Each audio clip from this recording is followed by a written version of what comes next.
Hello guys, welcome to परब channel. आज हम डिस्कस करने वाले हैं लाइफ प्रोसेसेस। तो चलिए शुरू कर लेते हैं। सबसे पहले हम पार्ट न्यूट्रिशन देख लेते हैं। सबसे पहले आपको एक ऐसा ओवरव्यू दे दूं न्यूट्रिशन का, तो चलिए देख लेते हैं। सबसे पहले हमारा जो मेन इसमें मोटिव बनता है न्यूट्रिशन में करने का, उन्होंने बोला एंजाइम्स का मेन फंक्शन बताया गया। सबसे पहले ये लाइफ प्रोसेस में एंजाइम्स काफी यूज होगा वर्ड, ये मैं आपको डिस्कस करवा देता हूँ। एंजाइम्स होते हैं बायो कैटालिस्ट होते हैं, बायो कैटालिस्ट। ये क्या करते हैं कि ये कम्प्लेक्स फूड होता है, जो हमारा कम्प्लेक्स फूड होता है, जो कि बहुत ज्यादा अनबैलेंस्ड होता है, बहुत ज्यादा बड़ा। जैसे हम इतनी सी कोई चीज खाते हैं पर वो चीज इतनी ज्यादा बड़ी है, ठीक है, ये हमारा स्टैंडर्ड। हम खाते इतनी है पर वो चीज अभी हमारे सामने जो पड़ी है वो इतनी है। और ये एंजाइम का मतलब, एंजाइम का काम क्या होगा कि ये वाली चीज, इतनी बड़ी चीज को जितनी हम खा सकते हैं, जितनी हम खा सकते हैं, जो कुछ भी कर सकते हैं, उतनी में ये ऐसे उस चीज को बांट देगा। तो बात तो फिर से वही होगी, इतनी चीज अगर टूट टूट के खा लेंगे, ऐसे एक रोटी हम खाएंगे इतनी पूरी बड़ी और एक बाइट, कितना फर्क है। इसलिए क्या करते हैं एंजाइम, जो बायो कैटालिस्ट होते हैं, वो क्या करते हैं, सिंपल बनाते हैं कम्प्लेक्स फूड को। कम्प्लेक्स फूड को क्या बनाते हैं, सिंपल बना देते हैं। ये भी आपको हो गया क्लियर। चलिए आपको अभी नेक्स्ट इन्फॉर्मेशन दूं, जो कि ये बहुत इंपॉर्टेंट न्यूज होने वाला है। आगे हम सबसे पहले न्यूट्रिशन इन प्लांट से स्टार्ट करते हैं। मेरा topic nutrition in plants. Animals का भी डिस्कस करेंगे, अमीबा का, फूड का, डाइजेस्टिव सिस्टम, सब कुछ डिस्कस करेंगे। बस वीडियो को लाइक कर देना है, सब्सक्राइब कर देना है चैनल को। Nutrition in plant. आप बोलोगे न्यूट्रिशन क्या है, तब से न्यूट्रिशन न्यूट्रिशन बोले जा रहे हो, पर न्यूट्रिशन है क्या? न्यूट्रिशन एक ऐसा प्रोसेस है जिससे हमें एनर्जी मिलती है। जब हम फूड ईट कर लेते हैं तो हमें एनर्जी मिल जाती है, जिससे क्या होती है, हमारी बॉडी की जितनी भी रिक्वायरमेंट है, जैसे कि हमें ऐसे एनर्जी चाहिए, हमारी बॉडी की अगर ग्रोथ होनी है तो एनर्जी चाहिए, इसके लिए हमारा न्यूट्रिशन जो प्रोसेस है वो बहुत ही ज्यादा अच्छा है, बेनिफिशियल है हमारी बॉडी के लिए। न्यूट्रिशन इन प्लांट आगे डिस्कस कर लेते हैं। ये न्यूट्रिशन प्लांट न्यूट्रिशन कैसे लेते हैं, जैसे कि एक प्लांट है, वो न्यूट्रिशन कैसे लेगा, खाना कहां से बनाएगा, वो चलता तो है नहीं, इसलिए वो किससे अपना खाना बनाएगा, फोटोसिंथेसिस। किससे बनाएगा, फोटोसिंथेसिस से वो अपना खाना बना लेगा। अगर हम देखें फोटोसिंथेसिस प्रोसेस के, हमने छोटी क्लासेस में भी पढ़ा है। फोटोसिंथेसिस एक ऐसा प्रोसेस है जिसमें क्या करते हैं, ग्रीन प्लांट्स, याद रखना ग्रीन प्लांट्स, कौन से प्लांट, ग्रीन प्लांट्स जो है क्लोरोफिल और सनलाइट के प्रेजेंस में अपना खाना बना लेते हैं। उस प्रोसेस को हम कहते हैं फोटोसिंथेसिस, ठीक है, उस प्रोसेस को हम कहते हैं फोटोसिंथेसिस, जिससे प्लांट जो अपना न्यूट्रिशन ऑब्टेन कर लेते हैं, ठीक है।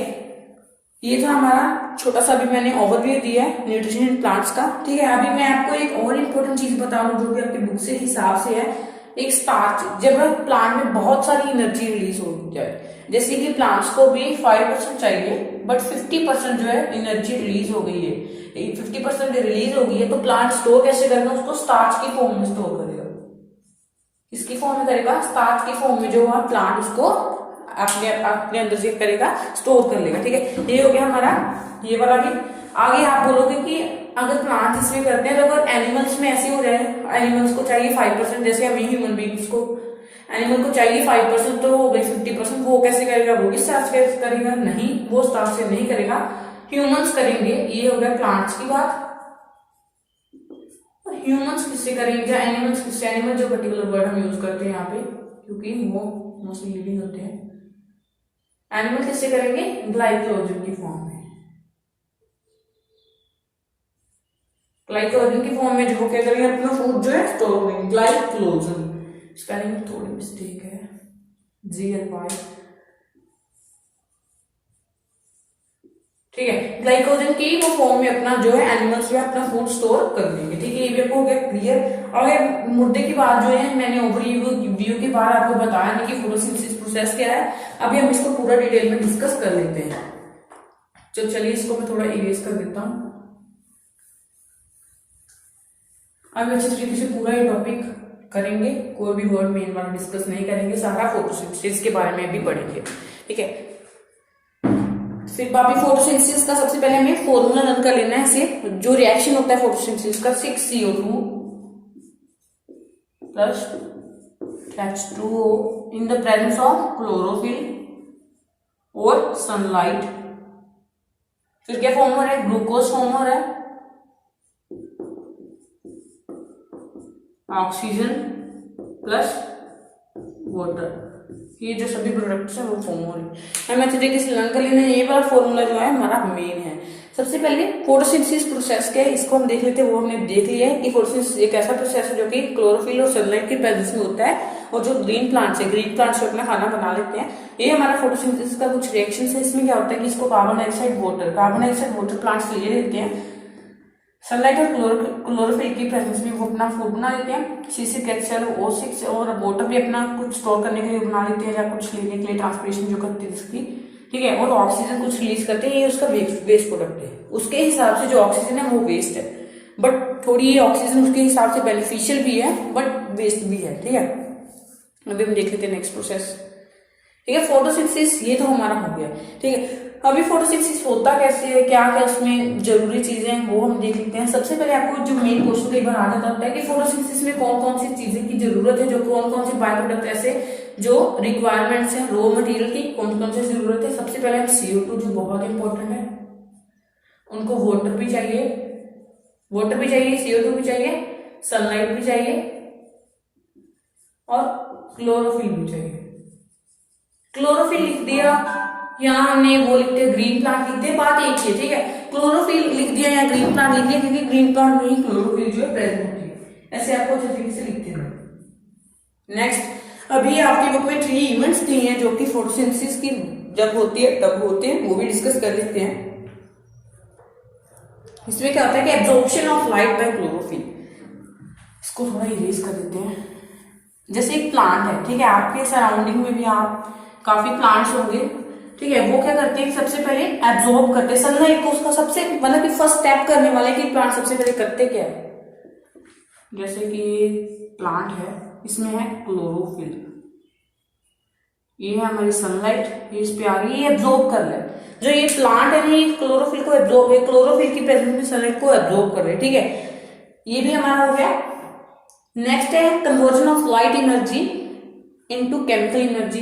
ये लाइट एनर्जी, लाइट, अब क्या हो रहा है सेकंड स्टेप हमारा क्या है, जो लाइट एनर्जी है वो केमिकल एनर्जी में कन्वर्ट हो रही है, कन्वर्जन हो रही है लाइट एनर्जी की केमिकल एनर्जी की फॉर्म में, ठीक है। ये तो हो रहा है, उसमें साथ उसके साथ साथ क्या हो रहा है कि जो हमने उसने ली थी ना हाइड्रोजन, जो वाटर की उसकी जो बॉन्डिंग है, जो उसके पास वाटर है, उसकी किससे ब्रेकडाउन हो रही है, हाइड्रोजन, और उसकी हाइड्रोजन और ऑक्सीजन में क्या हो रही है, सेपरेटिंग हो रही है। हाइड्रोजन और ऑक्सीजन में उसकी जो वाटर है उसके पास, उसकी सेपरेटिंग हो रही है, ये भी हमने कर लिया। चलिए अभी नेक्स्ट, ये हमारे 3 थे, सेकंड स्टेप हमने कर लिया। अभी थर्ड स्टेप हम देख लेते हैं, reduction of carbon dioxide to carbohydrate. जो कार्बन डाइऑक्साइड उसके पास है ना, सबसे पहले फॉर्मूला एक बार फिर से यहाँ पे लिख लेते हैं, 6CO2 प्लस 12H2O। ये हमने बैलेंस करने के लिए लिखे, ऐसे आपको बोल सकते नहीं बोल सकते क्योंकि कई बार याद भूल जाते हैं। C6H12O6 plus 6O2 plus 6H2O। अगर पूछोगे कार्बन डाइऑक्साइड कौन सी वाटर का आंसर लिया था, ये वाले उसने वाटर लिए यहाँ पे हाइड्रेशन करने के लिए, ठीक है। अब वो क्या करेगा, इसको पास जो CO2 है, ये वाली CO2 जो उसके पास पड़ी, उसको वो क्या करेगा, कार्बोहाइड्रेट में उसकी रिडक्शन कर देगा।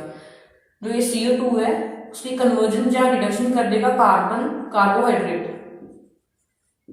ठीक है।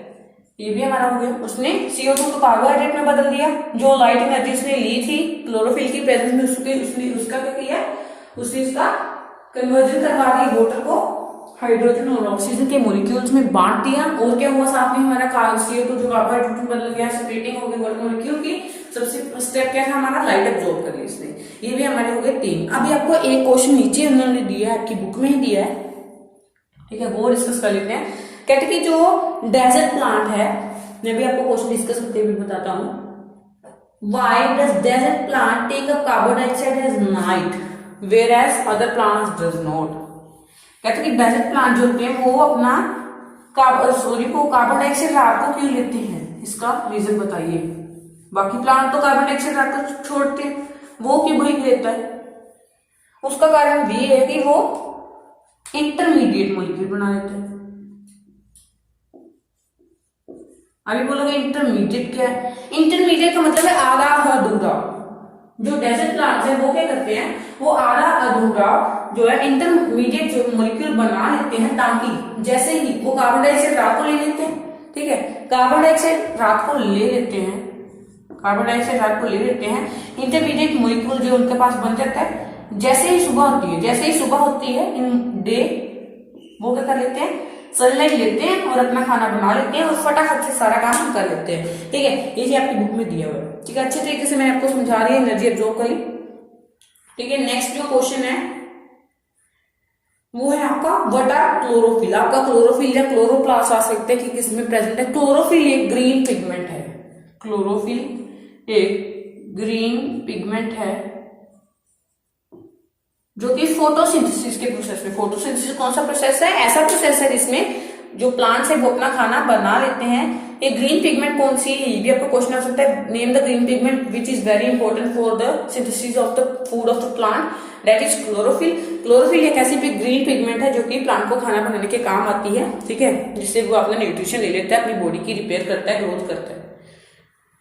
चलिए कि स्टोमेटा की तरफ चल लेते हैं। स्टोमेटा ये भी आपका मेन टॉपिक है, स्टोमेटा वाला जो मैं आपको करवा रहा हूँ, अभी मेन करवा रहा हूँ। अगर आपको इस चैप्टर के नोट्स चाहिए वो भी डिटेल एक्सप्लेनेशन में या पीडीएफ फॉर्म में आप मुझे बता सकते हो, वो भी हम प्रोवाइड करवा देंगे। स्टोमेटा,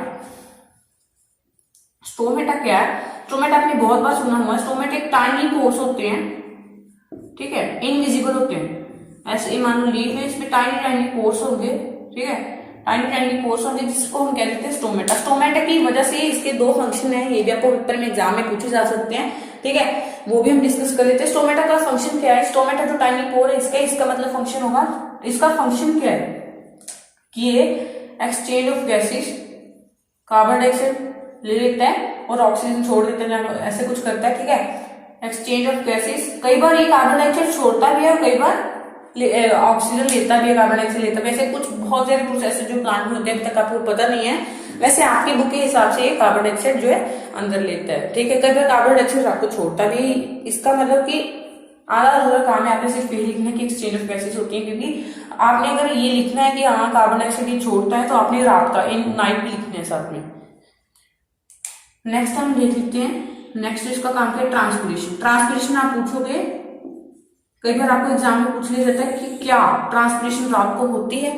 जी नहीं, रात को ट्रांसपिरेशन नहीं होती है। अगर होती भी है तो बहुत मिनिमम होती है, बहुत ज्यादा मिनिमम होती है, बट बहुत ज्यादा थोड़ी होती है, सिर्फ बहुत ज्यादा कम होती है। क्यों होती है ज्यादा कम?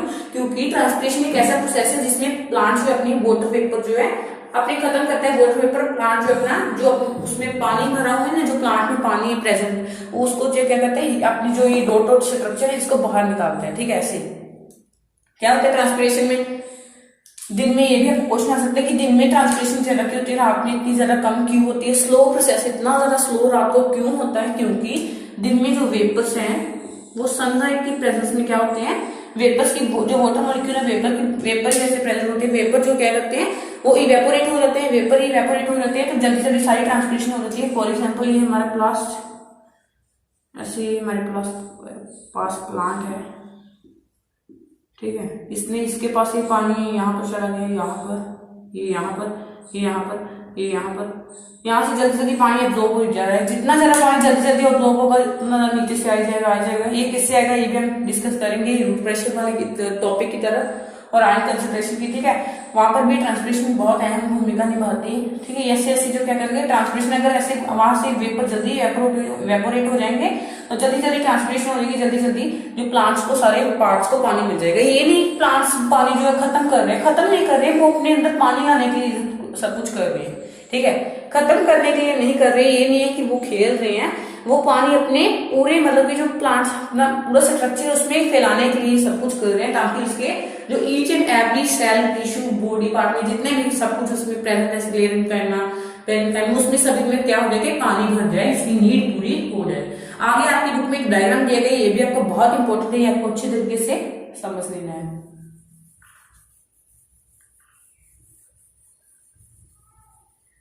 आपकी बुक में वहां पे अच्छे तरीके से लेबल नहीं किया गया है, मैं आपको अच्छे तरीके से लेबल करके भी इस डायग्राम को बताऊंगा, क्योंकि कई बार ये पेपर में पूछा गया है। ऐसे कुछ आपका डायग्राम, ये तो सिंपल डायग्राम है, ठीक है।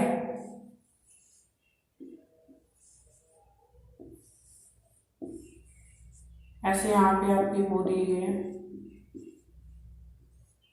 रफ सा बनाना है, यहाँ पे आपने अच्छे से सजा कर नहीं बनाना है। अगर आपकी ड्राइंग अच्छी है तो वेरी गुड, अगर नहीं अच्छी है तो भी अपनी टेंशन नहीं लेनी है।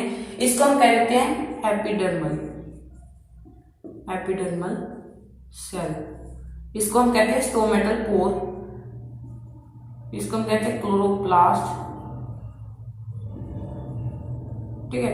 ये आपने पूरे तरीके से डिटेल में वहां पे बता देनी है। और ये दोनों साथ में जो बीन लाइन स्ट्रक्चर है, ये दोनों ये गार्ड सेल्स है, ठीक है। अभी ये आपको ये मतलब कि जकड़ा हुआ है, बंद है पूरा। क्यों बंद है? क्योंकि इसमें वाटर फ्लो नहीं कर रहा है। अभी ये बोलोगे कि वाटर कहां से फ्लो करेगा? इसमें वाटर जो फ्लो इसमें करता है जब ये इसमें वाटर फ्लो करेगा, जब इसमें पानी जाएगा तो तब ये क्या करेगा, खुल जाएगा। इसमें भी पानी नहीं है, तभी इतना श्रिंक हुआ है, बंद हुआ है। जब इसमें पानी आएगा तो ऐसा अपना ये जो स्टोमेटल पोर है इसको पूरा तरीके से खोलेगा, ताकि पूरे एक्सचेंज हो सके, ट्रांसपिरेशन वहां से हो सके और एक्सचेंज ऑफ गैसेस भी वहां से हो सके, ठीक है। ये भी आपका क्लियर है।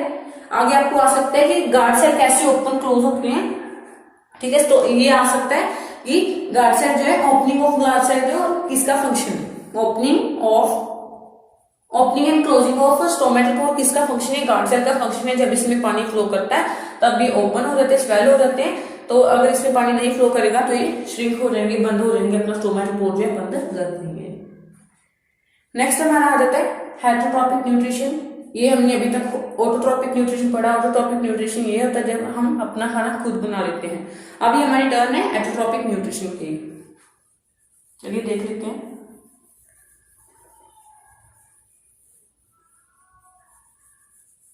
हेटरोट्रॉपिक न्यूट्रिशन में ये है कि अभी आपको यूज करके बता देता हूँ। हेटरोट्रॉपिक न्यूट्रिशन एक ऐसा न्यूट्रिशन है जिसमें क्या होता है कि प्लांट्स अपना खाना खुद नहीं बनाते, किसी पे डिपेंडेंट होते हैं, जैसे कि सैप्रोफाइट्स।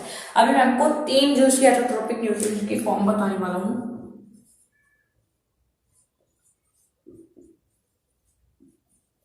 न्यूट्रिशन इसमें की फॉर्म है, आगे 3 फॉर्म्स दी गई हैं, ठीक है। वो भी आपको अच्छे तरीके से लर्न करनी है। सबसे पहले हमारा इंपॉर्टेंट है वो पैरासिटिक, पैरासिटिक,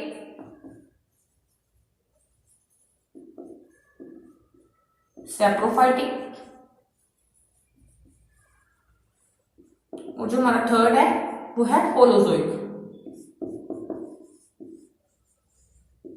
ठीक है। ये हमारी 3 जो है फॉर्म है।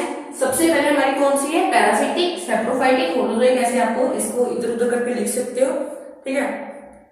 सबसे पहले हम पैरासिटिक की तरफ ही चर्चा करते हैं। पैरासिटिक ऐसे जो होते हैं, इसकी एग्जांपल सबसे पहले आपको बता देता हूँ। कसकट्टा, मबिल, इसकी एग्जांपल है। पैरासिटिक ऐसे होते हैं जो कि खून निचोड़ लेते हैं, जो अपना खाना पाने के लिए किसी से ऐसे मतलब क्या करते हैं, जैसे ये हमारी बॉडी है, ये हमारी मान लो बॉडी का पार्ट है, ये इंजेक्ट करेंगे अपना जो ऐसे, मान लो भी मैं आपको हैंड से करके दिखाता हूँ। ये हमारी बॉडी है, मान लो कि ये जो है पैरासिटिक जो एक ऑर्गेनिज्म है, ये मेरी जो फिंगर है, ये क्या करेगी, इसको मारेगी नहीं। ये मान लो मेरा ऑर्गेनिज्म है कोई भी, ठीक है, इसको मारेगी नहीं, इससे ऐसे इंजेक्ट करेगी और अपना खाना वहां से ही निकालेगी और फिर से वापस आ जाएगी। इसको कोई हार्म नहीं होगा। बस इसमें क्या होगा कि थोड़ी जो जैसे कई क्या करते हैं जोक होती है, वो खून निचोड़ती, खून अपने अंदर ले लेती है, जिसके कारण हमारी बॉडी को वही पता नहीं चलेगा, पता चलेगा थोड़ा सा जैसे हम ये खून को इंजेक्ट कर रही होगी, ठीक है। बट जैसे ये बाहर निकालेगी हमारी बॉडी को कोई हार्म नहीं होगा इससे, जिसमें कम है उसको हार्म हो सकता है, ठीक है। ये अपना फूड ऐसे लेती है, किसी को मारती नहीं है, हार्म नहीं पहुंचाती है, इतना ज्यादा हार्म नहीं पहुंचाती है जितना ये दोनों पहुंचाते हैं। नेक्स्ट है हमारी सैप्रोफाइटिक, सैप्रोफाइटिक न्यूट्रिशन, ठीक है। इसको भी देख लेते हैं।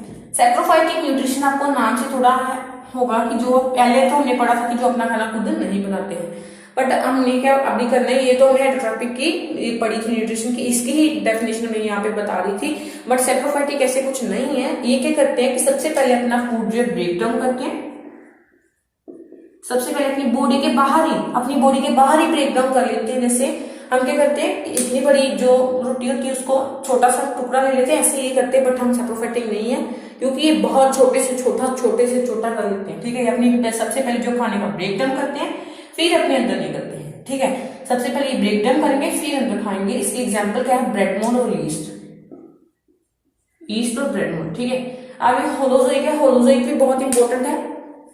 ह्यूमंस, अमीबा, पैरामीशियम, ऐसे सभी जो है होलोजोइक न्यूट्रिशन से ही होते हैं। होलोजोइक न्यूट्रिशन कौन सा है कि सबसे पहले हम बॉडी में अंदर ले लेते हैं, ठीक है, इंगल्फ करते हैं और बाद में क्या करते हैं, उसका ब्रेक डाउन करते हैं। हम होलोजोइक है ना, वो सैप्रोफाइटिक से बिल्कुल उल्टे हैं। होलोजोइक क्या करते हैं कि सबसे पहले इंगल्फ करते हैं फिर ब्रेक डाउन करते हैं, ये क्या करते हैं, सबसे पहले ब्रेक डाउन करते हैं फिर इंगल्फ करते हैं। ये इन दोनों में डिफरेंस है और इसके एग्जाम्पल में भी आगे डिफरेंस आ सकता है। अमीबा इसकी गुड एग्जाम्पल है, ह्यूमंस की भी आप एग्जाम्पल से बता सकते हो। ठीक है, ये भी हमारा हो गया क्लियर। ठीक है, saprophytic nutrition well and good, आपने अच्छे तरीके से कर लिया। सबसे पहले आपको प्रेजेंट कैसे करना है, ऐसे आपको हेटेरोट्रॉपिक न्यूट्रिशन की आगे ऐसे हेडिंग डालनी है। आगे 1 2 3 नंबर डाल के दे रहा है 3 types of heterotrophic nutrition, parasitic, saprophytic और होलोजोइक, ऐसे 3 पॉइंट्स ऐसे बना देते हैं। फिर आगे पैरासिटिक लिखना है, जैसे मैंने यहाँ पे लिखना है पैरासिटिक, यहाँ पे इसको अंडरलाइन करना है। पैरासिटिक न्यूट्रिशन ऐसे आपको एरो डालना है।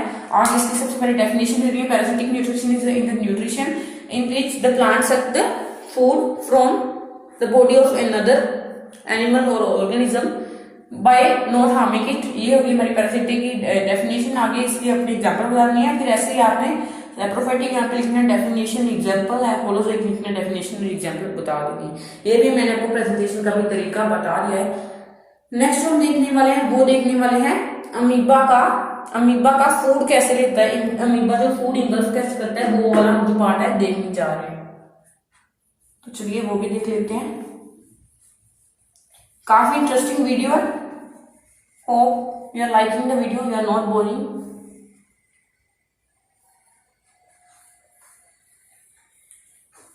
तो अमीबा का बहुत बार नाम सुना है, जब से पढ़ रहे हैं बहुत बार इसका नाम सुन लिया अमीबा, बट किसी ने ये नहीं बताया कि ये खाना कैसे खाता है, अपना खाना लेता कैसे, इंगल्फ कैसे करता है। अमीबा एक ऐसा ऑर्गेनिज्म है जो कि होलोजोइक यानी जो कि सबसे पहले इंगल्फ करते हैं फिर क्या करते हैं, अपना फूड जो है अपने ब्रेक डाउन करते हैं। सबसे पहले इंगल्फिंग करते हैं फिर ये क्या करते हैं, ब्रेक डाउनिंग करते हैं फूड की। ठीक है, ये इरेगुलर होते हैं, ये भी आप सबको पता है, कैसी भी इसको शेप दे दो, अमीबा कुछ भी, कोई भी इसको शेप दे दो, इरेगुलर सी कोई भी शेप दे दो, ये बन जाएगा अमीबा। ठीक है, ये अभी इसका नहीं ऐसी टॉपिक नहीं, ऐसे देखना नहीं है, शेप के बारे में नहीं जानना है, हमें ये जानना है कि फूड कैसे लेते हैं। सबसे पहले जो हमारा प्रोसेस है वो है इंजेक्शन। इंजेक्शन का मतलब क्या है, फूड को अंदर लेना। अमीबा सबसे पहले करेगा, जैसे यहाँ पे इसके फूड पड़ा है, यहाँ पे इसका न्यूक्लियस है, सेल मेम्ब्रेन सब कुछ है। ठीक है, ये हमारा फूड है, फूड पार्टिकल, इसकी सीडो बॉडी इसको कह दो। ठीक है, इसमें डिटेल में लिखने वाला हूँ, इसका फूड पार्टिकल है। इस सबसे पहले करगा इंजेक्शन, अपने अंदर फूड डालेगा। ठीक है, सबसे पहले मेन ऐसे यहाँ पे इंजेक्शन में आपने ये भी दे देना कि फूड वैक्यूल बनाता है, ऐसे वैक्यूल बनाता है तो क्या करता है, ये फूड वैक्यूल धीरे धीरे ऐसे नेक्स्ट स्टेप क्या है, ये अंदर आ जाता है फूड। ठीक है, फिर ये साइटोप्लाज्म में आता है, साइटोप्लाज्म में डाइजेस्ट होता है, जो डाइजेस्टेड है वो यहाँ साइटोप्लाज्म एब्जॉर्ब कर लेती है अमीबा की बॉडी के ग्रोथ के लिए, और जो इसको नहीं चाहिए वो बाहर फेंक देती है। ये तो हो गया हमारा ओवरव्यू। अभी इंजेक्शन जो है ये क्या करता है, इंजेक्शन में हम अपनी बॉडी के अंदर जो फूड इंगल्फ करते हैं, जैसे ये सबसे पहले फूड पार्टिकल बनाएगा और बस यहाँ तक ये आएगा, यहाँ तक ये प्रोसेस है इंजेक्शन। नेक्स्ट जो प्रोसेस है हमारा डाइजेशन। डाइजेशन ऐसा प्रोसेस है जिसमें ये फूड पार्टिकल साइटोप्लाज्म के अंदर जाएगा, साइटोप्लाज्म के अंदर जाएगा और वहां से क्या होगा, बस नेक्स्ट जो हमारा प्रोसेस है वो है डाइजेशन, यहां तक ये अपनी रुक जाएगा। नेक्स्ट हमारा प्रोसेस है एब्जॉर्प्शन। इसमें अभी क्या करेगा कि जो अच्छे से न्यूट्रिएंट्स है जो इसको चाहिए वो अब्जॉर्ब कर लेगा। ठीक है, बस यहाँ तक की हमारी अब्जॉर्प्शन है। आगे हमारी एसिमिलेशन। एसिमिलेशन ऐसा प्रोसेस है जिसमें क्या करते हैं कि जो प्लांट्स है, एनिमल्स है, कुछ भी, ठीक है, वो न्यूट्रिएंट्स का एब्जॉर्ब करके अपनी ग्रोथ में लगा रहे हैं, अपनी बॉडी की रिपेयर में लगा रहे हैं, उसको हम कहते हैं एसिमिलेशन। नेक्स्ट जो हमारा लास्ट प्रोसेस है उसको हम कहते हैं इजेशन। ठीक है। असिमिलेशन, ऐसे आपको पेपर में अच्छी तरीके से रिप्रेजेंट करने के बोर्ड में नंबर मिलते हैं। असिमिलेशन, और हमारा लास्ट टाइप कौन सा है? इजेशन। इजेशन क्या होगा कि जो उसको न्यूट्रिएंट नहीं चाहिए वो यहां से फिर से बाहर फेंक देगा, फिर से क्या करेगा?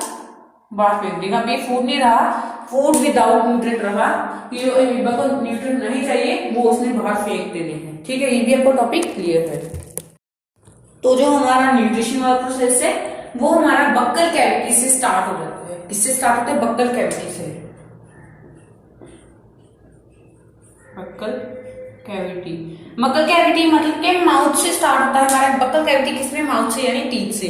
जो हमारा डाइजेशन का प्रोसेस है, ठीक है। न्यूट्रिशन वाला, न्यूट्रिशन तो कर लिया, अभी डाइजेशन तो होनी है ना, उसमें वो वाला पार्ट भी हम करने जा रहे हैं। तो चलिए देख लेते हैं। तो ये भी न्यूट्रिशन इन प्लांट्स करने वाले हैं। डाइजेशन तो होगी, न्यूट्रिशन इन प्लांट्स, ठीक है। तो चलिए देख लेते हैं बक्कल कैविटी में क्या होगा कि हमारे टीथ है, इंसीजर, ठीक है। ये सभी क्या करेंगे? टीथ क्या करेंगे? ग्राइंडिंग ऑफ फूड करेंगे, फूड को ग्राइंड करेंगे, जिससे क्या होगा कि फूड जो है ना बड़े बड़े पार्टिकल से जितने हमने लिए थे उससे बहुत छोटा हो जाएगा, बहुत मतलब कि ऐसे स्मूथ हो जाएगा पूरा फूड, ताकि वो हमारी फूड पाइप से निकल जाए। अगर हमारी फूड पाइप मान लो इतनी ही है, अगर इतना बड़ा फूड आ गया तो वो इससे कैसे गुजरेगा, ठीक है। इसलिए हम हमारे टीथ है जो कि हमें ग्राइंड करने में हेल्प करते हैं। चलिए देख लेते हैं। तो हमारी टीथ ये तो ग्राइंड हो गया, हमारी मुंह में क्या आता है? कई बार कह रहे थे हमारे मुंह में पानी आ गया, समोसा देख लिया, कोई स्वीट देख ली, कोई चॉकलेट देख ली, सब कुछ देख के हमारे मुंह में पानी आ जाता है, जो कि हमारी फेवरेट डिशेज होती है, ठीक है। ये पानी नहीं होता, इसको हम कहते हैं सलाइवा, ठीक है। सलाइवा का मेन फंक्शन क्या है? जो हमारा फूड आया वो फूड कई बार तो हम जूस के साथ खाते हैं ऐसे, पर कई बार क्या होता है हम सीधा फूड ही अकेला फूड ही खाते हैं, जो कि बहुत ड्राई होता है, जो कि हमारे गले में से अटक जाता है कई बार। तो हमारे मुंह में सलाइवा आता है, जो कि क्या करता है? फूड को वेट कर देता है, ठंडा कह रहा हूँ, उसको मॉइस्ट कर देता है, गीला कर देता है, ताकि हमारी फूड पाइप से आराम से मजेदार से जो हमारा फूड है वो पास हो रहा है। बट हमारी फूड में सलाइवरी अमाइलेज होता है, सलाइवरी अमाइलेज, जो कि क्या करता है? स्टार्च को शुगर की फॉर्म में जो क्या करता है? कन्वर्ट कर देता है। इसको स्टार्च को शुगर की फॉर्म में जो है कन्वर्ट करवा देता है। वो किसकी मदद से होता है? मैंने आपको सबसे पहले ही बताया था, एंजाइम्स की मदद से होता है, एंजाइम्स की मदद से, ठीक है। एंजाइम्स की मदद से सब कुछ होता है। एंजाइम क्या है? बायोकैटलिस्ट है, जो कि किसी चीज की ब्रेकडाउन करने में हेल्प करते हैं। ये भी आपको हो गया क्लियर। स्टार्च को शुगर की फॉर्म में कन्वर्ट करने में हेल्प करता है, स्टार्च को शुगर की फॉर्म में लाने पे, स्टार्च को शुगर बनाने के, इसका मेन काम, ठीक है। आगे हम देख लेते हैं जो हमारी अगर फूड तो हमने बक्कल कैविटी से निकाल दिया, आगे हमारी बात आती है किसकी बात आती है? इसकी आती है हमारी बारी हमारी फूड पाइप की टर्न आती है, ठीक है। फूड तो मॉइस्ट हो गया, अच्छी तरीके से हमने अच्छे तरीके से सब कुछ कर दिया, टीथ ने ग्राइंड कर दिया, बक्कल कैविटी से पास हो रहा है, अभी नीचे जाने इसको, क्योंकि सारा कुछ जो प्रोसेस होने थे वो हो गए, ठीक है। अब क्या होगा? ये जो हमारी फूड पाइप से फूड जो है जाएगा, मॉइस्ट हो जाएगा, फूड जो है मॉइस्ट है, ठीक है। मॉइस्ट फूड क्या करेगा? आराम से ऐसे नीचे जाएगा। बट हमारी फूड पाइप का कई बार आता है साइज बहुत छोटा होता है, तो इसमें क्या होता है? पेरिस्टाल्टिस मूवमेंट जो है वो होती है, ठीक है। इसमें पेरिस्टाल्टिक मूवमेंट होती है, जिसके कारण क्या होता है? हमारी फूड जो है अच्छे तरीके से पास हो जाता है, ठीक है। तो पेरिस्टाल्टिक मूवमेंट कैसे होती है? जैसे हमारा फूड ऐसे कई बार हो जाती है, ठीक है। कई बार नीचे जाकर जैसे फूड जहां से पास करेगा वहां से जैसे ऊपर बराबर होती जाएगी, बहुत मतलब कि ऐसे होती जाएगी, ऐसे फिश की तरह करेगी, जैसे फिश का पीछे वाला पार्ट होता है, ठीक है। नेक्स्ट तरफ चलते हैं। सॉरी, मैं बक्कल कैविटी में टंग का फंक्शन भूल गया। टंग का क्या फंक्शन था बक्कल कैविटी में? टंग जो कर करती है फूड को मिक्स करने में हेल्प करती है। जैसे हमने बहुत कुछ खाया, उसको मिक्स कर देगी, सब कुछ एक बना देगी, ठीक है। ये तो हमारा हो गया। नेक्स्ट हम चलते हैं अपना पेरिस्टाल्टिस मूवमेंट ही हमारी होगी, बट ये वाला क्वेश्चन हमारी आ जाता होता है कि कौन सा ऐसा डाइजेस्टिव सिस्टम पार्ट है जिसमें फूड डाइजेस्टिव नहीं होता है? वो है हमारी फूड पाइप या इसोफेगस, हम इसको कह सकते हैं। इसमें क्या होता है कि फूड डाइजेस्टिव नहीं होता, क्योंकि बहुत लंबी होती है, इसमें पेरिस्टाल्टिस मूवमेंट होती है। अगर ये आपको क्वेश्चन आएगा तो आपने कहना है कि फूड पाइप में फूड इसलिए डाइजेस्ट नहीं होता क्योंकि इसमें कोई भी एंजाइम नहीं है, ऐसा कोई भी ऑर्गन इसमें नहीं प्रेजेंट है, ऐसा कोई भी चीज छोटी, खुद भी बहुत छोटी है, ऐसी कोई चीज इसमें प्रेजेंट नहीं है जो कि फूड की डाइजेशन में हेल्प करे। नेक्स्ट हमारे आते हैं स्टमक की बॉडी। स्टमक देख लेते हैं अच्छे तरीके से, इसको इरेज कर देता हूं पहले। स्टमक क्या है हमारा? स्टमक बहुत बार नाम सुना है, ये जे शेप्ड ऑर्गन है। कौन सा? जे शेप्ड। आपको ये भी क्वेश्चन लगता है कि कौन सा ऑर्गन है डाइजेस्टिव सिस्टम में जिसका जो शेप है वो जे शेप्ड है। ठीक है, ये जे शेप्ड है, करता क्या है कि फूड की डाइजेशन में बहुत अच्छे तरीके से हेल्प करता है। इसकी जो अंदर वाली वॉल्स हैं, ठीक है, वो क्या करती है कि डाइजेशन में मेन हेल्प करती है, वो कुछ रिलीज कर देती है ऐसा कि जो जिसके कारण क्या होता है कि हमारे स्टमक में डाइजेशन के काम आ जाता है। ठीक है, तो भी देख लेते हैं कौन कौन सी चीजें। ये है हमारी 3 चीजें रिलीज होती हैं। एक होता है सबसे पहले HCl, हाइड्रोक्लोरिक एसिड, म्यूकस, और जो मेन चीज है वो है पेप्सिन। ये किसके द्वारा रिलीज होती है? ये हमारी जो स्टमक की इनर लाइनिंग है, इनर लाइनिंग ऑफ स्टमक से रिलीज होती है। Inner lining of stomach, stomach की इनर लाइनिंग से चीजें रिलीज हो जाती हैं। आप बोलोगे कितनी ज्यादा हार्मफुल है ये हाइड्रोक्लोरिक एसिड, इस स्टमक को क्यों हार्म नहीं करता? अगर हम इसको कपड़े की फेंक दें तो कपड़ा ही जल जाता है। हमारा जो स्टमक है वो तो रोज ही जला हुआ, ऐसे क्यों नहीं होता? क्योंकि म्यूकस जो अपनी लाइनिंग बना लेते हैं। जैसे मान लो स्टमक हमारा गोल है, मान लीजिए, ठीक है, इसमें करके सबसे पहले हमारे म्यूकस की ऐसी लेयर चढ़ जाएगी यहाँ पे, फिर हाइड्रोक्लोरिक एसिड आएगा, HCl आ जाएगा, और यहाँ पे एक ऐसा केमिकल सा रिलीज होगा जिसको हम कहते हैं पेप्सिन। पेप्सिन क्या करता है? पेप्सिन तब भी एक्ट होता है जब जो मटेरियल हमारा एसिडिक बनेगा। जब HCl रिलीज नहीं होगा तब पेप्सिन नहीं आएगा। जब तक HCl नहीं रिलीज होगा तब तक क्या होगा? हमारी पेप्सिन नहीं रिलीज होगी। जब तक म्यूकस नहीं आएगा तो हमारा स्टमक जल जाएगा, कोई काम नहीं होगा आगे। ठीक है, जब तक हमारा स्टमक जल गया तो आगे डाइजेशन में कोई भी काम नहीं हो सकता, क्योंकि स्टमक हमारा आगे काट है। ठीक है, तो चलिए अभी नेक्स्ट देख लेते हैं। जो हमारा नेक्स्ट ऑर्गन आ जाता है वो कौन सा है? ये हमारा आ जाता है आगे हमारा जो स्मॉल इंटेस्टाइन है। नाम से स्मॉल है पर इसमें काम बहुत ज्यादा हो सकते हैं। बच्चे इसमें मेनली कंफ्यूज हो सकते हैं, बट मैं आपको कंफ्यूज नहीं होने दूंगा, क्योंकि मैं आपको लाइन टू लाइन सब कुछ बता दूंगा, अच्छे तरीके से डिटेल में बताऊंगा। क्या है हमारा स्मॉल इंटेस्टाइन? इसमें क्या होता है? इसमें होता यूं है कि स्मॉल इंटेस्टाइन नाम से बहुत छोटी है, बट ये क्या होती है कि लंबी होती है। स्मॉल मतलब ऐसे हम कह नहीं सकते, इसे मतलब बहुत ज्यादा लंबी होती है। स्मॉल इंटेस्टाइन 6 मीटर लॉन्ग होती है। स्मॉल इसको क्यों कहते हैं? क्योंकि पतली होती है, और लार्ज इसको क्यों कहते हैं? क्योंकि वो चौड़ी होती है। वो क्या होती है? 1.5 ऐसे होती है, 1.5। ठीक है, ऐसे हमारा ये काम है इसका स्मॉल इंटेस्टाइन का। आगे हम इसका मेन जो चीज हमने लर्न करी डाइजेशन में वो हम देख लेते हैं। सबसे पहले हमारी बॉडी में यहाँ से रिलीज हो जाता है बाइल जूस। बाइल जूस बहुत बच्चों को कंफ्यूज करते हैं। सबसे पहले मैं एक चीज आपको बताना भूल गया, आप पूछोगे कि स्मॉल इंटेस्टाइन में फूड आया कैसे? जैसे कि बतख कैविटी से स्टमक में आया फूड पाइप की वजह से। अब स्मॉल इंटेस्टाइन में कैसे आया? स्फिंक्टर मसल की वजह से। स्फिंक्टर मसल,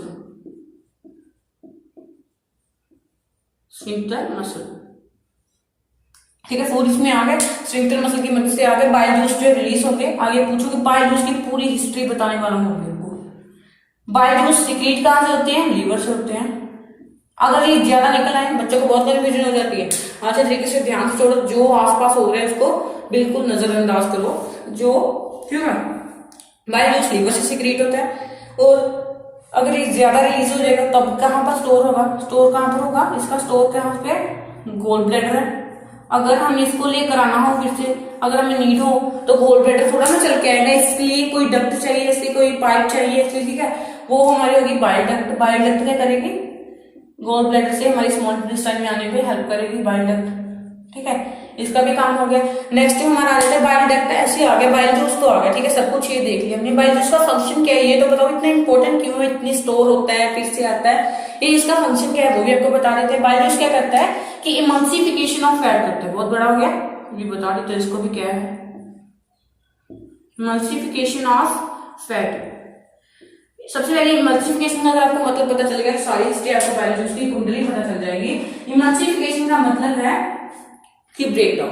इमल्सिफिकेशन का मतलब है ब्रेक डाउन। जैसे फैट होती है, फैट में आप लिखा है इमल्सिफिकेशन का फैट होती है लार्जर, जो बहुत बहुत बड़े फैट के ग्लोब्यूल्स होते हैं, बहुत, जैसे ये वाली फैट है, बहुत बड़ी फैट है, इसको ये इमल्सिफाई हो गए छोटे छोटे फैट के पार्टिकल्स में ये बदल देगा, छोटे छोटे पार्टिकल्स में ये बाइल जूस के करके इसको बदल देगा, जिसके कारण क्या होगा कि डाइजेशन में बहुत ईजी प्रोसेस हो जाएगा।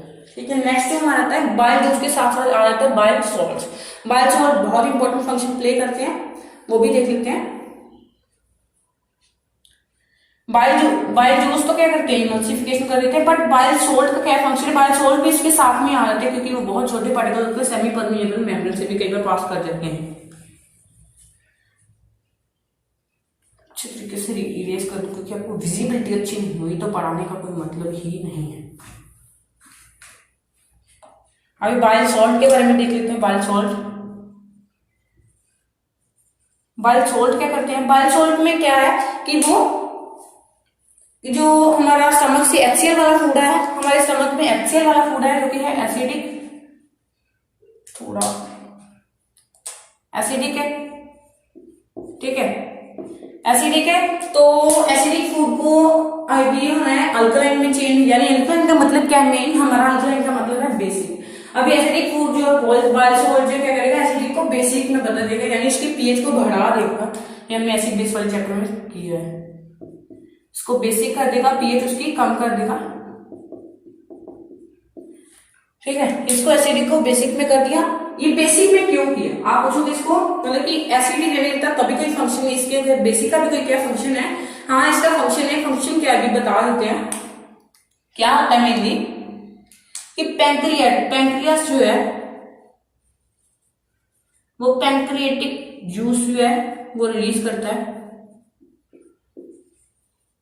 जो क्या करते हैं, जिसके पास जो पैंक्रिएटिक जूस तभी एक्ट करते हैं जब मटेरियल जो है बेसिक हो, जब हमारा फूड जो हमारी स्टमक में प्रेजेंट है वो स्टमक सॉरी बोल रहा हूँ, स्मॉल इंटेस्टाइन में प्रेजेंट है वो बेसिक हो। ठीक है, अब इसको बेसिक कर दिए। आप पूछोगे कि पैंक्रिएटिक जूस में भी कोई अगर टाइप है, जैसे बाइल सॉल्ट आ गया था बाइल जूस की तरफ में, हाँ इसमें भी है, वो है हमारी ट्रिप्सिन। भूलना नहीं, उसमें पेप्सिन थी स्टमक पे, इसमें ट्रिप्सिन है, और एक साथ में क्या है, लाइपेज।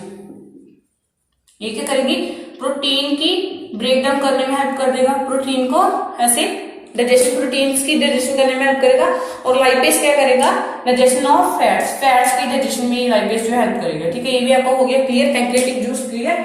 अब स्मॉल इंटेस्टाइन का लास्ट वाला पार्ट आ रहा है, बहुत इजी है बट बच्चे इसमें ही कंफ्यूज हो जाते हैं, तो सारा हमारा स्मॉल इंटेस्टाइन का पढ़ने में बेकार चला जाता है। 3 चीजें आपको लर्न करनी सिर्फ, जो भी लास्ट वाला टॉपिक आ रहा है। ठीक है, स्मॉल इंटेस्टाइनल जूस जो रिलीज होते हैं,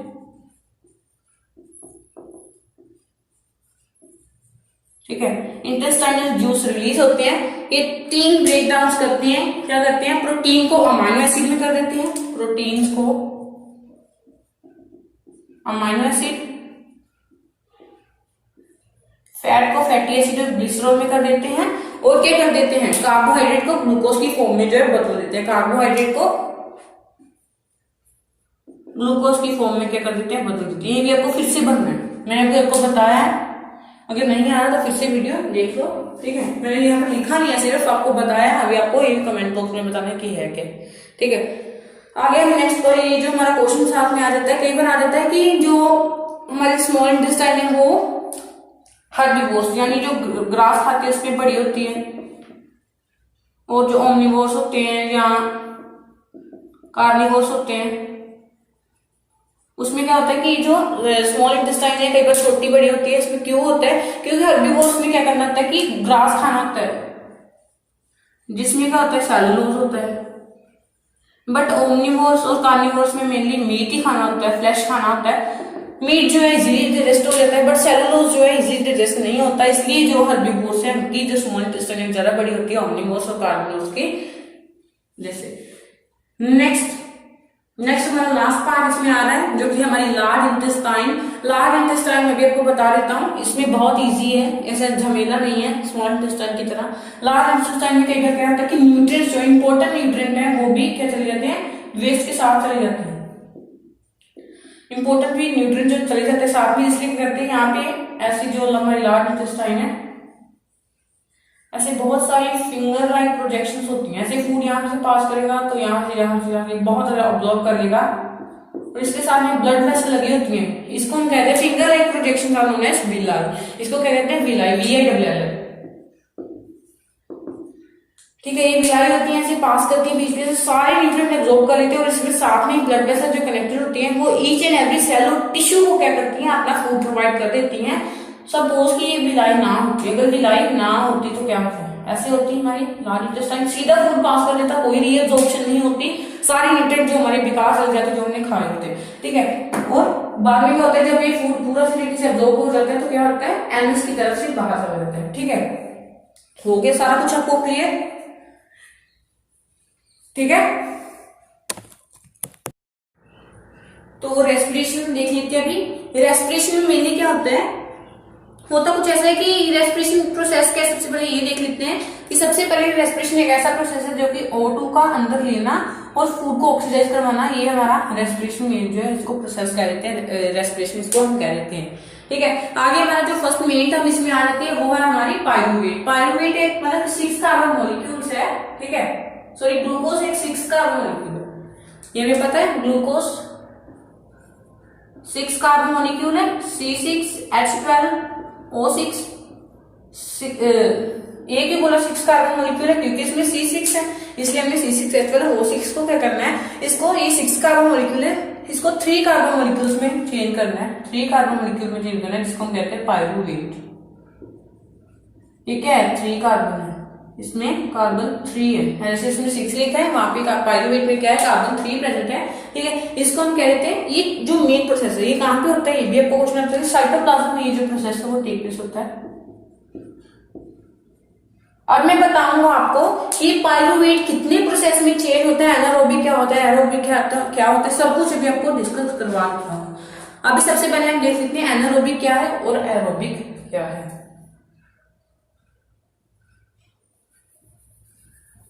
अगर वीडियो अच्छी लग रही है तो please hit like the button.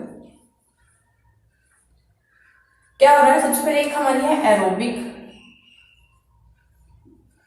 एक है हमारी एनारोबिक। ठीक है, एरोबिक एक, इसको एरोबिक रेस्पिरेशन है, एनारोबिक रेस्पिरेशन है। एरोबिक रेस्पिरेशन ऐसी रेस्पिरेशन है जिसमें ऑक्सीजन की प्रेजेंस होती है, जिसमें ऑक्सीजन प्रेजेंट होती है। इसमें क्या है? ऑक्सीजन प्रेजेंट है। साथ में इसका डिफरेंस देख लेते हैं। ये जो है इसमें ऑक्सीजन प्रेजेंट बिल्कुल नहीं है, ये ऑक्सीजन की प्रेजेंस के बिना होती है। ये भी आपको ये दोनों पॉइंट्स क्लियर हो गए। इसमें क्या होती है कि जो एनर्जी है बहुत ज्यादा मच एनर्जी रिलीज, बहुत सारी एनर्जी जो रिलीज होती है, बट इसमें लो एनर्जी जो है रिलीज होती है। ठीक है, आगे आपको 2 पॉइंट्स और इसकी एग्जांपल आ जाएगी। इसमें एरोबिक में आ जाएगा हमारा माइटोकॉन्ड्रिया, इसमें आपका यीस्ट आ जाएगा, आगे जो प्रोडक्ट है वो आ जाएगा। ठीक है, ये भी आपको मैं एक चार्ट बनाकर बताऊंगा, वहां से आपको सारा अच्छे तरीके से क्लियर हो जाएगा। तो चलिए वो चार्ट बना लेते हैं, फिर हमारे 4 पॉइंट हो जाएंगे डिफरेंस के। यहाँ अगर आपको शॉर्ट नोट आ जाए तो ऐसे में क्या करना है? सबसे पहले यहाँ पे लिखेंगे ग्लूकोज कि 6 कार्बन मॉलिक्यूल है, यहाँ पे नीचे 6 लिखना, कार्बन नहीं लिखना। पायरुवेट में चेंज हो रहा है, ये कौन सा है? ये 3 कार्बन मॉलिक्यूल है। यहाँ ये प्रोसेस कहां पे हो रहा है? साइटोप्लाज्म में हो रहा है। ठीक है, ग्लूकोज जो है वो क्या है? 6 कार्बन मॉलिक्यूल है, वो पायरुवेट में चेंज हो रहा है, वो कौन सा है? 3 कार्बन मॉलिक्यूल है। अब ये 3 प्रोसेस होंगे, ये जो पायरुवेट है ना 3 प्रोसेस में ऐसे डिवाइड होगा, एनारोबिक, एरोबिक और लैक ऑफ ऑक्सीजन वाली प्रोसेस होगा। ठीक है, उसमें हमें पूरा तरीके से लर्न करना है। ऐसे आपको ये भी ऐसे बना लेना है, रफ कॉपी ले लीजिए अगर नहीं ली अभी तक। एनारोबिक, एनारोबिक क्या है? नीचे ऊपर आपने लिख लेना एब्सेंस ऑफ ऑक्सीजन। ये किसमें प्रोसेस होगा? ये प्रोसेस होगा ईस्ट में होगा। फर्मेंटेशन, इस प्रोसेस को क्या कहते हैं हम? फर्मेंटेशन। फर्मेंटेशन एक ऐसा प्रोसेस है जो कि अल्कोहल निकालने के काम आता है। अल्कोहल निकालने के काम को हम क्या कहते हैं? फर्मेंटेशन कहते हैं। इसके द्वारा ही होता है, एब्सेंस ऑफ ऑक्सीजन के द्वारा। इसमें क्या होता है कि इथेनॉल, इथेनॉल मेनली अल्कोहल ही होती है, इसको हम बोल देते हैं इथेनॉल, और साथ में कुछ एनर्जी और कार्बन डाइऑक्साइड जो है रिलीज होती है। ये है हमारा एब्सेंस ऑफ ऑक्सीजन। ये कौन सा? एनारोबिक। इसमें आपने लिख देना है रॉ मटेरियल आर, सबसे पहले आप लिखते हैं रॉ मटेरियल एग्जाम्पल में आपने लिखना है इज और आगे आपने बताना है products are ethanol, energy and carbon dioxide in the absence of organism in case of anaerobic. ये भी हो गया आपका। अगर लैक ऑफ ऑक्सीजन, जब ऑक्सीजन, ये नहीं है ऑक्सीजन खत्म है, कम है ऑक्सीजन, बहुत ज्यादा कम है, ये किसमें होगा? मसल सेल में। इसमें क्या होगा? लैक्टिक एसिड प्रोड्यूस होगा। लैक्टिक एसिड दूध में पाया जाता है वैसे, प्लस एनर्जी इसमें सब में रिलीज होगी। ये क्यों होता है? ये तब होता है जब हमारी कहते हैं क्रैम्प्स आ गए हमारी, ऐसे जो जब हम दौड़ लगा कर आते हैं, बहुत स्विमिंग कर लेते हैं, तब हमारी बॉडी में लैक्टिक एसिड रिलीज होता है, क्योंकि हमारी बॉडी को तब बहुत ज्यादा एनर्जी चाहिए होती है। एनर्जी चाहिए होती है तो हमारी बॉडी बहुत ज्यादा, ऐसे हम कहते हैं ना, हाँफने लग जाते हैं। जब बहुत सारी रेस लगा लेते हैं, हमें बहुत ज्यादा ब्रीथिंग रेट जो है हमारा फास्ट होता है, हम सांस बहुत जल्दी से जल्दी लेने लग पड़ते हैं। क्यों लेने लगते हैं? क्योंकि लैक्टिक एसिड प्रोड्यूस होता है, हमारी जो खाना है उसकी ऑक्सीडेशन होनी होती है। ऑक्सीडेशन होने के फिर क्या होता है कि हमारी एनर्जी जो है रिलीज होती है बॉडी में। नेक्स्ट जो है हमारा प्रेजेंस ऑफ ऑक्सीजन। जब ऑक्सीजन जो है प्रेजेंस है, प्रेजेंट ऑफ ऑक्सीजन, ये किस पे होता है? माइटोकॉन्ड्रिया में। ठीक है, माइटोकॉन्ड्रिया में प्रेजेंस ऑफ ऑक्सीजन में। ठीक है, पायरुवेट किसमें चेंज होता है? सबसे पहले एक कार्बन डाइऑक्साइड, एक वाटर है और एनर्जी है। Carbon dioxide plus water plus energy. आपने सभी में कॉमन चीज देखी होगी, इसमें भी एनर्जी है, इसमें भी एनर्जी, इसमें भी एनर्जी है। ये तो आप ऐसे एज इट इज लर्न कर लेना है। और इन दोनों में एक कॉमन चीज है, इसमें CO2 है, इसमें CO2 है, और सभी में एक एक डिफरेंस चीज है। जब ईस्ट हो रही है तो अल्कोहल आ रही है, इथेनॉल आ रही है। जब हमें मसल में क्रैम्प आ जाता है, लैक्टिक एसिड आ रहा है। जब माइटोकॉन्ड्रिया तो तब क्या आ रहा है? कार्बन डाइऑक्साइड जो है रिलीज हो रही है। ये भी हो गया आपका क्लियर। अभी आपको ये डिफरेंस में बता सकते हो अगर आपको एनारोबिक और एरोबिक का बताना है। एग्जाम्पल क्या होगी? एक की माइटोकॉन्ड्रिया, एक की ईस्ट। फिर आपने ये बता देना एंड प्रोडक्ट्स क्या है जब हम पायरुवेट को कन्वर्ट कर देते हैं एब्सेंस ऑफ ऑक्सीजन में और प्रेजेंस ऑफ ऑक्सीजन में। हो गया क्लियर सब कुछ। नेक्स्ट हम देखते हैं एटीपी का केस क्या है। एटीपी है adeno triphosphate, adenosine triphosphate. ATP की हमारी क्या है? फुल फॉर्म है। ये क्या करती है? जब हमारी बॉडी में जो हमारी क्या होता है कि वो रिलीज होती है, एनर्जी रिलीज होती है,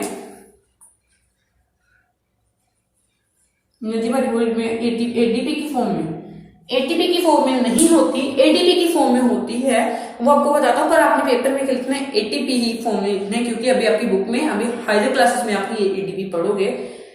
एडीपी की फॉर्म में एनर्जी रिलीज हो जाती है, एडीपी। तब ये क्या करता है कि फॉस्फेट के साथ एक बॉन्ड बना लेता है ताकि एटीपी बन जाए। एटीपी क्यों है?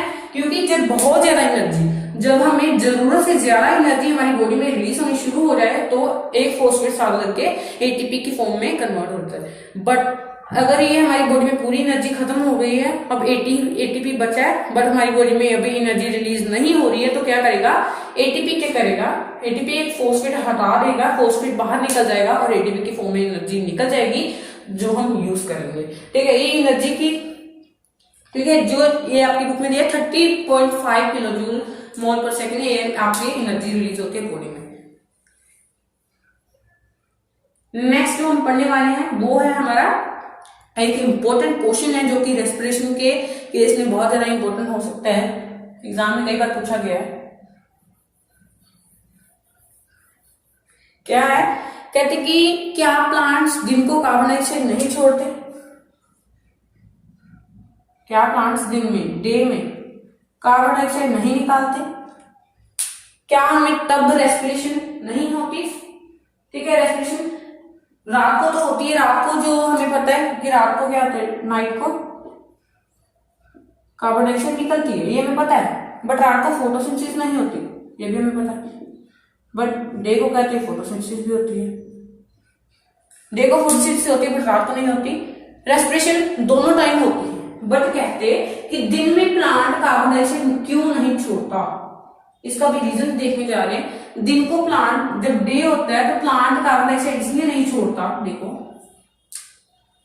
ये मान लो प्लांट है, छोटा सा प्लांट ले लेते हैं, इसको दिन में क्या करना है? फोटोसिंथेसिस करनी है, फोटोसिंथेसिस करनी है, तो इसको क्या चाहिए? इसको कार्बन डाइऑक्साइड चाहिए। ठीक है, कार्बन डाइऑक्साइड चाहिए, इसको कार्बन डाइऑक्साइड नीड है, मान लो कार्बन डाइऑक्साइड ले रहा है, और अंदर क्या हो रहा है? रेस्पिरेशन का प्रोसेस हो रहा है। इसमें क्या हो रहा है? कार्बन डाइऑक्साइड बाहर जाएगी, प्लांट के बाहर जाएगी, फोटोसिंथेसिस को कार्बन डाइऑक्साइड की रेस्पिरेशन कार्बन डाइऑक्साइड छोड़ रही है, इसलिए क्या करेगा, ये थोड़ा ना कि प्लांट इसमें एटीपी खर्च हो रहा है, इसकी एनर्जी खर्च हो रही है इसमें, ठीक है, इसमें इसकी प्लांट की एनर्जी खर्च हो रही है। अगर वो बाहर से कार्बन डाइऑक्साइड मंगवाता है, इसके पैसा खर्च हो रहा है, ठीक है, तो प्लांट क्या करेगा, जो उसकी रेस्पिरेशन से जो निकल रहा होगा कार्बन डाइऑक्साइड वो अपने अंदर ही ले लेगा, फोटोसिंथेसिस प्रोसेस अंदर से अंदर ही कर लेगा, और प्लांट बाहर से दिन को क्या करेगा, ये अपनी कार्बन डाइऑक्साइड नहीं लेगा। बट अगर फोटोसिंथेसिस बहुत स्लो हो, जब रेनी सीजन हो जाता है, कई बार हैवी रेनफॉल होती है, तो कई बार फोटोसिंथेसिस का बहुत स्लो होता है, तो कार्बन डाइऑक्साइड के बाद बहुत मिनिमम अमाउंट में छोड़ता भी है, क्योंकि वहां पर फोटोसिंथेसिस भी तो हो ही रही होती है, क्योंकि डे तो आया। चलो नेक्स्ट क्वेश्चन देख लेते हैं। कहते हैं कि जो फिश ऐसे जल्दी ऐसे मुंह खोलती है अपना, कहते हैं कि वो इतनी ब्रीथिंग रेट इतना फास्ट क्यों है, जबकि प्लांट जो हम ह्यूमन से बहुत धीरे धीरे लेते हैं, ऐसे बहुत ज्यादा ऐसे क्यों है, इसका भी रीजन बताते हैं। इसका रीजन यही है कि जो वाटर है ना, उसमें ऑक्सीजन, डिसॉल्व्ड ऑक्सीजन है, वो उसका रेट कम है, बट इन्वायरमेंट में जो हम इन्वायरमेंट से ले रहे हैं उसका ऑक्सीजन रेट बहुत ज्यादा है। इसलिए अगर हम आराम से भी लें तो काम चल जाएगा, क्योंकि ऑक्सीजन बहुत ज्यादा है, बट वाटर में ऑक्सीजन बहुत ज्यादा कम है, और उसको यानी इतना सारा वाटर लेना पड़ेगा, तो उसमें बहुत थोड़ी, जैसे इतना सारा ये वाटर लेगी, उसमें इतनी सी ही ऑक्सीजन जो है प्रेजेंट होगी, इसलिए क्या करेगा, उसको जल्दी जल्दी सारा वाटर निकालना पड़ेगा, इतना ज्यादा उसने वाटर जो है अंदर कंज्यूम किया है, जिसके कारण उससे होगा कि अपना ब्रीथिंग रेट फास्टर करना पड़ेगा, ताकि ज्यादा से ज्यादा ऑक्सीजन वो ले सके और ज्यादा से ज्यादा वो जिंदा रह सके।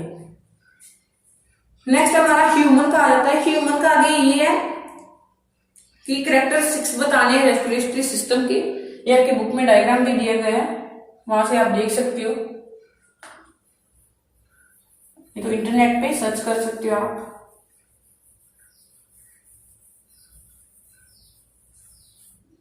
क्या है कि कहते हैं कि ह्यूमन रेस्पिरेटरी सिस्टम के फंक्शन बताइए। एक तो वो मॉइस्ट है, यानी वेट है, थोड़ा थोड़ा वेट है, ताकि इसमें मतलब कि ऑक्सीजन का एक्सचेंज जल्दी से जल्दी हो जाती है। लार्ज ब्लड वेसल, सबसे पहले ये कर लेते हैं, ब्लड वेसल से वो भरा हुआ है, ब्लड वेसल से रिचली सप्लाइड है, लार्ज सरफेस एरिया है। क्यों है लार्ज, क्यों है, क्योंकि इसमें एल्वियोली प्रेजेंट है। एल्वियोली क्या है, ब्लूम लाइक स्ट्रक्चर है, जो कि ऑक्सीजन की अंदर लेने और बाहर निकालने में बहुत ज्यादा मदद कर देते हैं। लार्ज सरफेस एरिया, ठीक है, ये भी हमारा हो गया। ये तीन हमारे से इसके रेस्पिरेटरी सिस्टम के फंक्शन। आगे लार्ज सरफेस एरिया बता रहे हैं कि एल्वियोल के कारण होता है। एल्वियोल क्या है, बलून लाइक स्ट्रक्चर है, जो कि ऑक्सीजन को अंदर भेजने, खून में भेजने और खून से कार्बन डाइऑक्साइड लेने में क्या करते हैं, हेल्प करते हैं। ये आगे देखेंगे हम जब हम ट्रांसपोर्टेट सिस्टम करेंगे, ठीक है। ये भी हमारा हो गया क्लियर। नेक्स्ट देख लेते हैं, हमारा नेक्स्ट क्वेश्चन जो आ जाता है, कहते हैं कि जो हमारी विंड पाइप होती है वो कोलैप्स क्यों नहीं करती। विंड पाइप कौन सी है, जहां से हम सांस लेते हैं, ऑक्सीजन लेते हैं, कहते हैं कि वो कोलैप्स क्यों नहीं करती, ऐसे क्यों नहीं हो जाती। ऐसे भी तो हो ही सकती है, ऐसे क्यों नहीं होती, क्योंकि उसमें रिंग्स प्रेजेंट है। रिंग्स प्रेजेंट है जो कि इसको जकड़ा के रखते हैं, ऐसे पूरा मतलब स्ट्रेच, मतलब ऐसे पूरा अच्छे तरीके से इसको मेंटेन करके रखा हुआ है, वो ऐसे कभी नहीं हो सकती। अगर ऐसे हो गई तो हमारा ऑक्सीजन लेना बहुत मुश्किल हो जाएगा। आगे मैं आपको एक बहुत अच्छा फैक्ट बताने वाला हूं, जो कि है कि अगर हम अपनी बॉडी में से सारे एल्वियोली जो लंग्स में प्रेजेंट है, एल्वियोली सारे एल्वियोली निकाल दें और बहुत बड़ी ग्राउंड में रखती है, तो वो 80 मीटर स्क्वायर का एरिया जो है कवर कर लेंगे। वो ग्रेप्स की तरह होते हैं, 80 मीटर स्क्वायर का एरिया जो है वो कवर कर सकते हैं।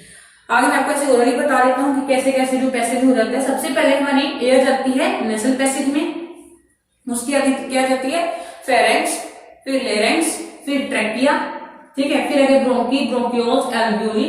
फिर आगे क्या होता है कि ऑक्सीजन कैसे ट्रेवल होगी, हेमोग्लोबिन जो प्रेजेंट है,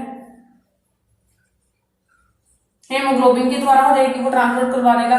बट कार्बन डाइऑक्साइड जो है हम हेमोग्लोबिन उसको नहीं करता है, इसकी इफिनिटी नहीं है कार्बन डाइऑक्साइड की हेमोग्लोबिन से द्वारा जाने के लिए, इसलिए कार्बन डाइऑक्साइड क्या है, वाटर सॉल्युबल है, ये वाटर के द्वारा ही अपना ट्रांसपोर्ट करवा देती है। क्लियर, सब कुछ क्लियर है, ठीक है। ये फैक्ट भी आशा करता हूँ आपको अच्छा लगा हो, ठीक है। आज हम देख लेते हैं ट्रांसपोर्टिंग सिस्टम, ये बहुत इंपॉर्टेंट है।